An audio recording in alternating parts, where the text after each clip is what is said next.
amigo e amiga, estudante de direito, que quer saber como é que faz, quais são os caminhos para poder se estabelecer nessa profissão já tão saturada de profissionais. Hoje, aqui no Responsabilidade, nós vamos entrevistar um jurista que tem sob seu comando mais de 500 advogados. Você acha que ele tem experiência e entende do assunto? Pois eu tenho certeza. Então você fica com a gente, que é rapidinho depois dos comerciais.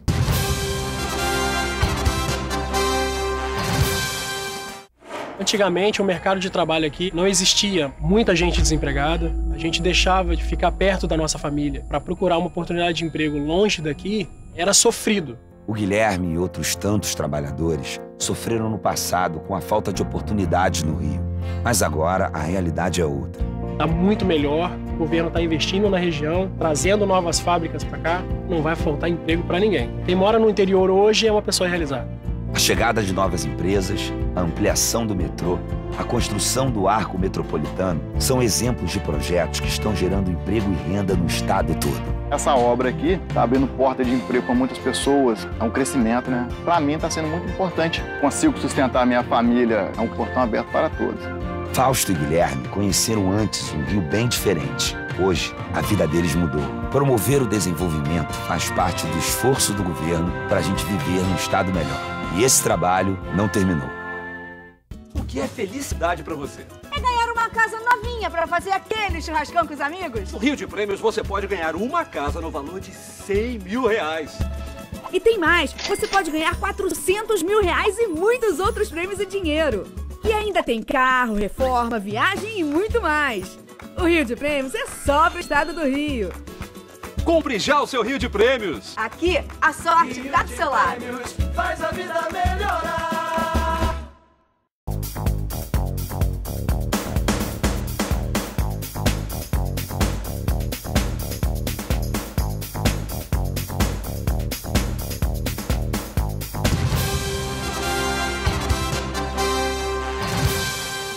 Estamos de volta com Responsabilidade com ele, que é advogado, militante, especialista em direito empresarial, renomado nacionalmente com atuação em todo o país. É membro efetivo do Instituto dos Advogados Brasileiros e titular do Instituto Ibero-Americano de Direito Público. Consultor e conselheiro de alguns dos maiores grupos empresariais em atividade no Brasil, com profundo conhecimento no campo da estratégia de desenvolvimento de negócios e contratos, tendo obtido destaque como um dos maiores especialistas do país em orientação empresarial preventiva e estratégica.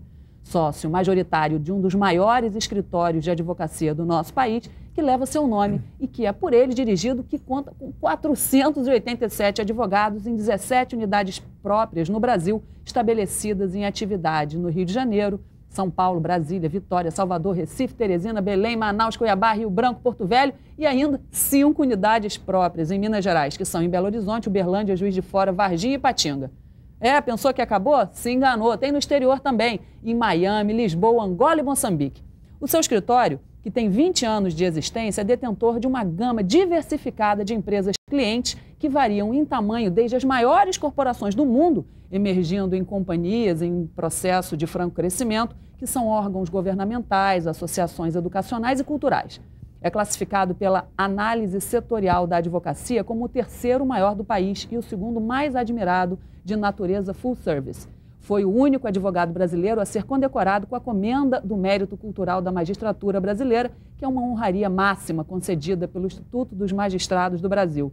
Você está cansado? Você imagina eu. Que currículo! Sabe quem ele é? O mineiro Décio Freire. Que prazer te receber, Décio. Estou até sem ar. Obrigado, Cláudio. Prazer é meu. Que currículo é esse, Décio? Quanta coisa. O que é full service? Full service é advocacia plena, ou seja, em todas as áreas do direito. O escritório hoje, ele tem especialistas em todas as áreas do direito. Isso é advocacia full service. Quase 500 advogados, Décio. Como é que funciona isso? E você administrando, quer dizer, na pirâmide você fica sozinho em cima ou tem algum braço direito, esquerdo, perna direita, esquerda? Não, naturalmente tem braço direito, esquerdo, pernas, enfim. Mas eu sou absolutamente apaixonado por gestão, sempre fui. E com isto eu estou à frente do escritório, sou fundador, estou à frente do escritório e nós temos todo um organograma, naturalmente, muito hierarquizado, um organograma muito bem definido.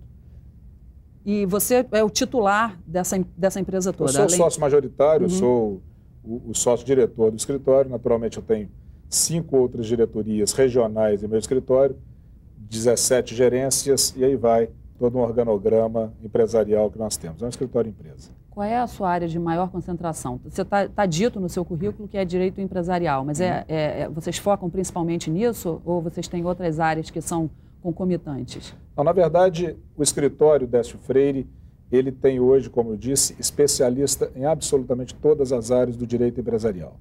Então, nós temos uma grande área de direito do trabalho, grande área de direito civil, tributário, administrativo, criminal, ambiental, muito foco na área de direito de energia, enfim, todas as áreas do direito. Ou seja, a empresa, ela, caso queira, ela tem ali uma assessoria plena e com base em advogados absolutamente especializados.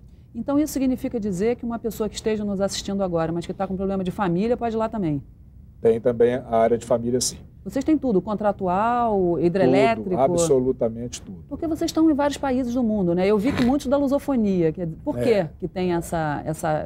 É pela língua ou não? Na verdade, a questão de nós termos uma sociedade em Lisboa, não é? E, obviamente, a sociedade em Lisboa tem também Moçambique e Angola, é em decorrência, primeiramente, de Portugal ser uma porta de entrada para a Europa. Não é? Segundo, por ser um país irmão, não é?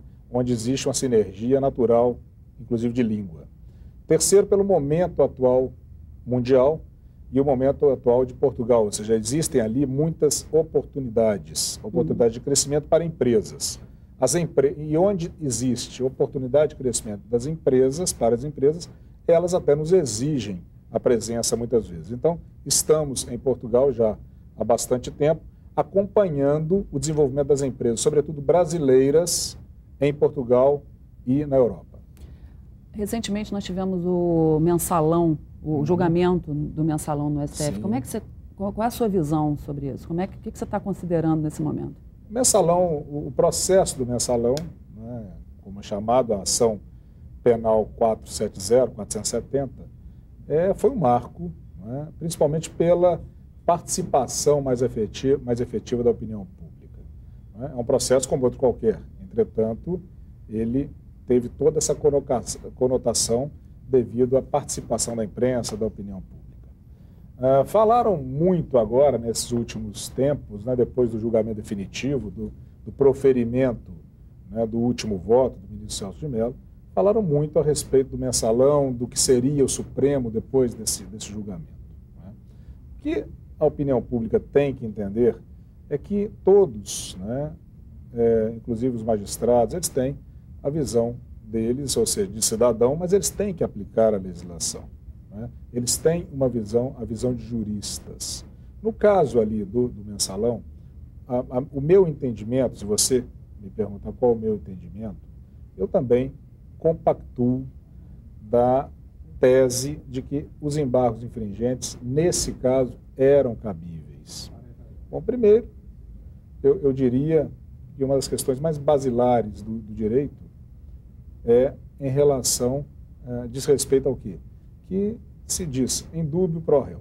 Bom, isso é o básico do básico e, obviamente, uma questão processual, isso nem caberia. Entretanto, nós poderíamos falar o seguinte, se existir dúvida, tá certo? Nesse caso, se cabe ou não o recurso, deveria, no meu modo de ver, priorizar o amplo direito de defesa preconizado, né, no artigo 5º da Constituição Federal.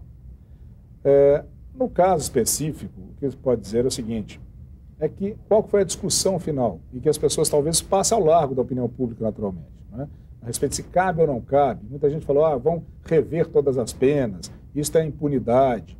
Na verdade, não é nada disso. Na verdade, a questão é muito simples. Né? O que se discutiu ali foi o seguinte, os embargos infringentes, eles têm previsão no regimento do Supremo Tribunal Federal. Muito bem. Veio uma lei, a Lei 8038 de 1990, e estabeleceu normas para julgamentos no STJ e no Supremo. Entre essas, vamos dizer, essas ações ali previstas, existia a ação penal originária, ou seja, que é o caso do mensalão. E ali houve, então, estabelecimento de regras. Né? E o que se discutiu essa lei de 90, ela não previu embargos infringentes. Então, o que se aplicaria? O regimento interno ou a Lei 8038? essa era a discussão. Muito bem. Ocorre que eu sou do entendimento de que, no caso, a Lei 8038, ela previu, tá certo, normas até o julgamento. E ela ali preconizou também que o julgamento deveria ser feito respeitando, de certa forma, o regimento. Tá? Bom, a partir daí, se ela preconizou até o julgamento, ali ele define prazos de sustentação oral, que logo em seguida será feito o julgamento, mas ela não define depois. Então, depois, presume-se que seja aplicado ou continue aplicável o regimento. E o regimento prevê os embargos infringentes, continua prevendo os embargos infringentes, prevê a possibilidade de desembargos para o caso de julgamento onde existam 4 votos vencidos, que é o caso, e com isso, então, haverá novo julgamento para aquela parte divergente, né, para o qual o ministro Luiz Fux foi, então, designado relator, para a parte divergente desses 11 condenados que tiveram 4 votos a favor. Falando em ministro, qual é a sua opinião sobre esse mandato para ministro?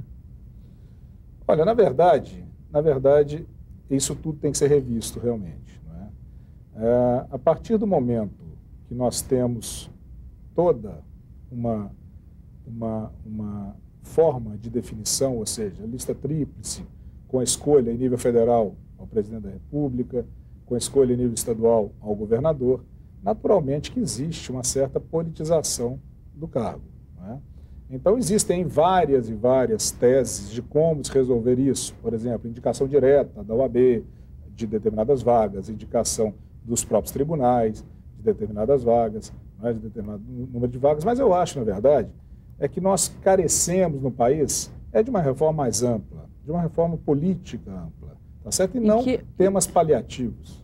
E o que se a gente pudesse decidir agora, se a decisão partisse dessa sala aqui agora, o que você acha que poderia ser uma coisa emergencial que fosse fazer diferença? A primeira coisa que eu acho que deveria, eu sairia um pouco da esfera política, eu digo o seguinte: ser empresário no país, e olha que eu sou advogado de empresa, eu brinco, tá certo? Você tem para quase que ser um super-herói, tá certo? Nós temos a maior carga tributária do mundo, nós temos órgãos de fiscalização extremamente operosos, e tem que ser, mas ao mesmo tempo também, nós não temos infraestrutura, nós não temos logística adequada para a produção. Então, eu costumo dizer e brincar que o empresário, ele é visto no Brasil, por órgãos de fiscalização, como o Cordeiro de Deus, ou seja, aquele que tem que tirar o pecado do mundo. Certo? Ou seja, onde o poder público não entra, o empresário tem que entrar e ele tem que suportar, ou seja, a carga é dele. E haja piedade de nós. E haja piedade de nós, exatamente. Então, amém. Mas então, a primeira coisa seria realmente uma ampla reforma tributária e fiscal. Né? Ninguém aguenta, ninguém suporta essa carga tributária da forma que está. Nós temos aí inúmeras ideias, ou seja, imposto único, tá certo? Há algo que possa realmente reduzir a informalidade, não é? Porque eu também costumo defender que no Brasil cada vez menos pagam impostos, mas esse menos paga muito imposto, tá certo? Ou seja, existe uma informalidade muito grande, não é? E as empresas são extremamente ali comprometidas com o pagamento de imposto. Então, a primeira questão seria uma ampla reforma fiscal, na minha opinião, seguida de uma reforma política também bastante profunda. É interessante isso porque dinheiro não falta. O empresário paga muito, o governo arrecada muito, investe. Você acha que é o quê? Uma falta de gestão? Acho que falta, sim. Existe extremo desperdício, existe... Despreparo também? Muito despreparo, muito despreparo. A politização de determinados postos que não poderiam? Sim, concordo. Ou seja, na verdade, o privilégio, a priorização do político ao técnico. Né? Então, isso não deveria ser assim, ou pelo menos deveria ser mais mesclado, né, esse tipo de coisa. Então, nós somos um país que eu acho que o que não nos falta é lei. Né? O Brasil é um país que tem lei para tudo. Né? Algumas até você até considera assim, né, inexequíveis, até pela quantidade de exigências, enfim, né, os detalhes da lei. Ou seja, a legislação ela é muito rica, falta mesmo é aplicá-la com severidade. Estamos caminhando, sem dúvida nenhuma. Mas a passos menores do que deveríamos, você acha, para sermos a grande potência que somos, nós sempre fomos a promessa. Mas para sermos, então, efetivarmos a promessa, tinha que acontecer algo. O Brasil é um país maravilhoso, né? Um país realmente de território, um país de possibilidade de produção, clima, de clima maravilhoso, né? De potenciais, né, fantásticos. Eu acho que cabe a nós realmente melhor gerir isso aí, melhor gerenciar isso aí. Estamos, no meu modo de ver, de certa forma, perdendo um pouco uma oportunidade talvez única, não é? Porque num cenário mundial complicado, num cenário mundial complexo no sentido de uma crise econômica que afetou aí recentemente os Estados Unidos da América, desencadeou uma profunda crise para a comunidade europeia, né? E o Brasil, naquele momento, estava num estado de pujança muito grande, né? Pode ser até, vamos dizer, aquela velha história de todos os ventos a favor, né? Aí você teve, né, a escolha como sede de Copa do Mundo, depois sede de Olimpíadas, quer dizer, tudo a favor do Brasil, enquanto o mercado mundial, não é, ele definhava. Eu que rodo muito, isso é notório, todos queriam saber, afinal de contas, que país é esse? Não é? Ou seja, nós todos em dificuldade, não é? Todos com uma série de contenções. Se você, por exemplo, viajava naquele momento, há 2 anos atrás, 3 anos atrás, até mais recente, você ia, por exemplo, em determinados países, você via os brasileiros as compras, né? E todos assustados com aquilo ali, né? E todos querendo vir aqui, pelo menos, para ver que país é esse, ou seja, o que isso aqui tem realmente que possa gerar tanta pujança, né? Então, eu acho que nós estamos deixando isso fluir um pouco, ou seja, deixando isso um pouco de lado. O timing passar, né? E vejo com muita tristeza, por exemplo, esse advento, por exemplo, desses eventos, Copa do Mundo e Olimpíadas, porque eu acho que não adianta esconder, né? Nós temos visto aí, são investimentos absolutamente localizados, verdadeiras maquiagens quase, mas, ou seja, não adianta você ter uma belíssima arena, tá certo? Situada no meio de comunidades, ou seja, no meio de regiões que não tem a menor condição de nada de desenvolvimento, né? Então poderia, naturalmente, utilizar-se desse recurso de uma forma, acredito, melhor aplicada para a comunidade e que pudesse realmente deixar um legado, né? Não é legado de arena, é legado realmente de cultura, de povo, né? Como que você fez, então, Décio, para no seu lifetime, no seu tempo de vida, ter um escritório com quase 500 pessoas trabalhando? Quer dizer, eu digo isso para o estudante de direito que olha todas as dificuldades e os percalços iniciais, né, que a gente sabe. Entrevistamos na semana passada o ex-presidente da OAB e contou sobre a trajetória da digitalização dos processos, a dificuldade que é os advogados do interior, você vindo do estado de Minas, estar no Rio e ser um vitorioso. Bom, primeiramente, nunca tive uma carteira assinada, nunca fui empregado. Ou seja, sempre tive a minha dedicação ao meu negócio. Segundo, existe uma frase que é estampada em todos os meus escritórios, que é, na verdade, um princípio que eu utilizo, né? Eu entendo o seguinte, que você pode vencer pela habilidade e pela técnica, mas nunca sem trabalho e obstinação. Ou seja, isso está escrito nas paredes? Em todas as paredes. Então, isso sempre nas entradas tem isso, porque, na verdade, não existe sucesso sem trabalho, né? E eu, desde que me formei, eu tenho o quê? Eu tenho uma rotina que começa às 5h30 da manhã e termina às 23h30, 23 horas, ou seja, de trabalho. Eu procuro passar isso para a minha equipe. Nós atuamos hoje em 82 mil processos, em todas as áreas de atuação. Temos, em 2012, o meu escritório ao todo fez mais de 23 mil audiências, quer dizer, são números superlativos e que é fruto de muito trabalho. O Brasil é chamado como o país dos bacharéis, né? O que você tem a dizer sobre isso? Bom, eu tenho a dizer que é um país que tem 1.200 faculdades de direito, não é? É mais do que todo mundo capitalista, não é?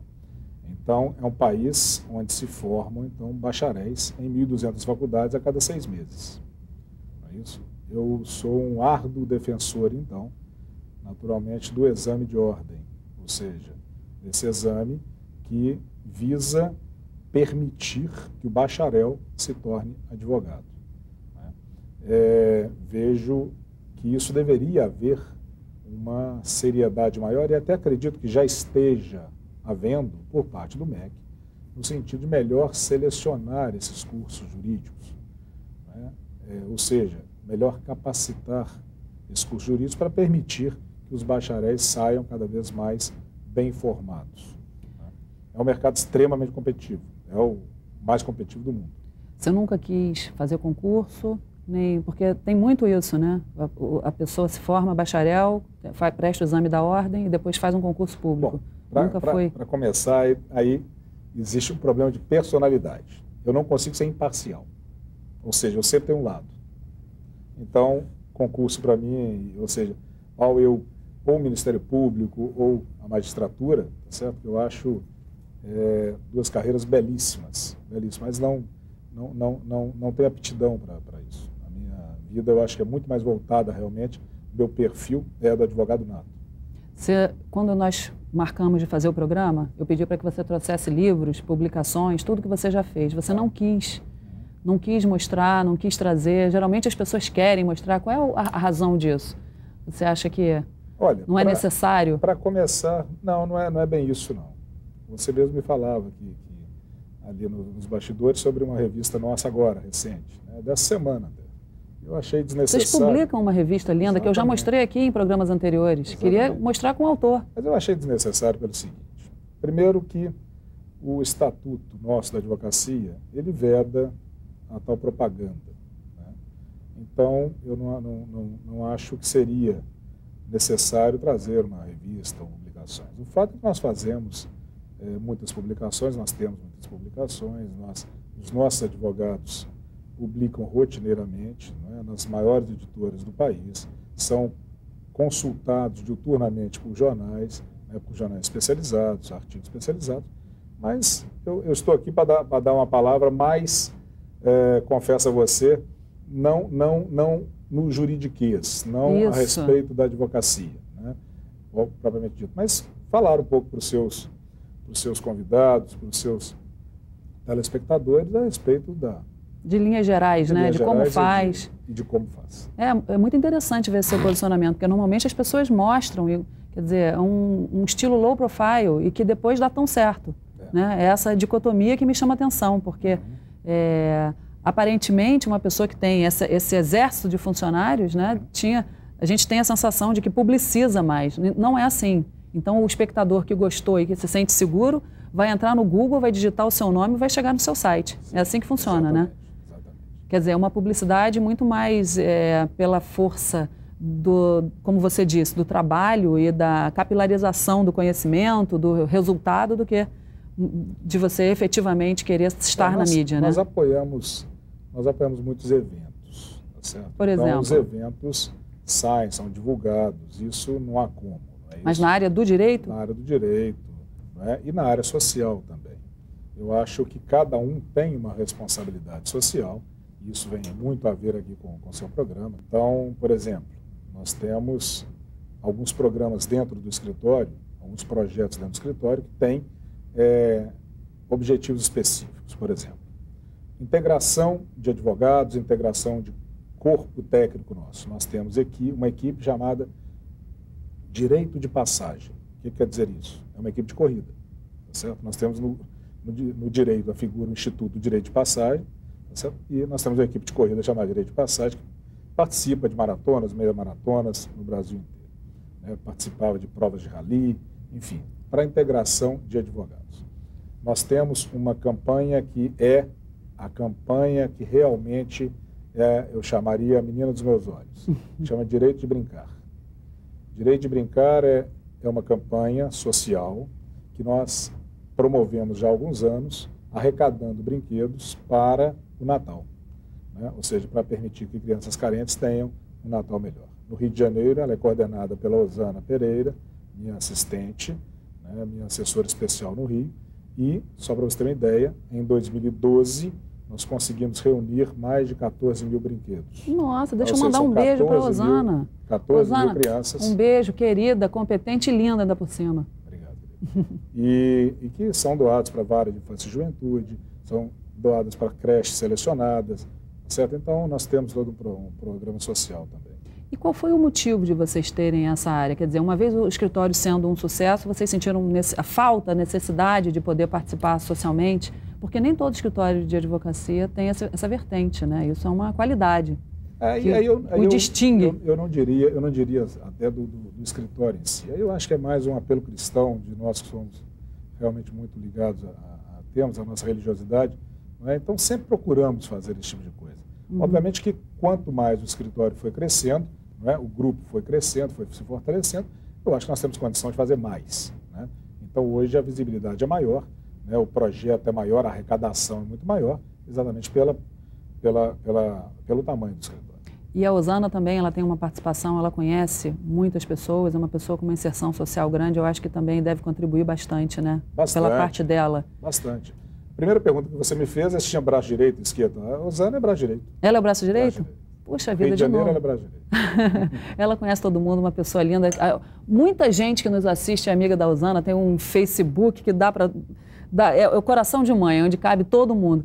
Décio, o que você tem palavras finais a dizer para a nossa população que está nesse momento aí de ebulição, né? Eu acho que o brasileiro... Uns dizem que o gigante acordou, as pessoas que discordam têm opiniões contrárias. Queria saber a sua e que você deixasse seu recado final. Bom, eu acho que a população tem que ser ouvida. A população tem que ser mais participativa. Eu sempre tive esse sentimento, né? Impressionava um pouco um país gigante como o Brasil, por exemplo, ter participação tão pífia, tão assim acanhada da população em determinados momentos importantes. A população simplesmente se calava, aceitava, né? Ao passo que um vizinho nosso, próximo, a Argentina, por exemplo, respeito muito, e o povo sempre foi muito mais questionador, né? Então, sou favorável, naturalmente, à participação popular, a esses movimentos que nós vislumbramos recentemente. Ali, grande parte eram de questionadores reais, né? Não eram de baderneiros, não eram de pessoas que queriam conturbar, eram de questionadores reais, né? Eram pais de família, mães de família, com seus filhos, eram estudantes. Então, eu acho que isso é algo que não pode ser desprezado. Não adianta nós querermos levar para a vertente de que aquilo tudo sempre foi uma baderna, né? Que é um bando de mascarados que saiu na rua. Não é bem isso. Eu acho que esse recado foi dado pela população e tenho absoluta convicção e certeza que as autoridades desse país sabem disso. Abraços. Além da Osana Pereira querida, para quem mandaremos? Para os outros 498... Para cada um dos colaboradores, porque afinal de contas... Sem eles... O fato todas essas classificações que você leu jamais seriam possíveis sem a ajuda de cada um, o empenho ferrenho de cada um. Então, muito obrigada pela sua presença. Obrigado a você. Um beijo, Osana e toda a sua equipe. Obrigada pela sua audiência, que a gente sabe muito bem que é uma questão de escolha. Lembrando sempre que quanto mais responsabilidade você assiste, mais responsável você fica. Antigamente, o mercado de trabalho aqui não existia muita gente desempregada. A gente deixava de ficar perto da nossa família para procurar uma oportunidade de emprego longe daqui. Era sofrido. O Guilherme e outros tantos trabalhadores sofreram no passado com a falta de oportunidades no Rio. Mas agora a realidade é outra. Está muito melhor, o governo está investindo na região, trazendo novas fábricas para cá, não vai faltar emprego para ninguém. Quem mora no interior hoje é uma pessoa realizada. A chegada de novas empresas, a ampliação do metrô, a construção do arco metropolitano são exemplos de projetos que estão gerando emprego e renda no estado todo. Essa obra aqui está abrindo porta de emprego para muitas pessoas, é um crescimento, né? Para mim está sendo muito importante. Consigo sustentar a minha família, é um portão aberto para todos. Fausto e Guilherme conheceram antes um Rio bem diferente. Hoje, a vida deles mudou. Promover o desenvolvimento faz parte do esforço do governo para a gente viver num estado melhor. E esse trabalho não terminou.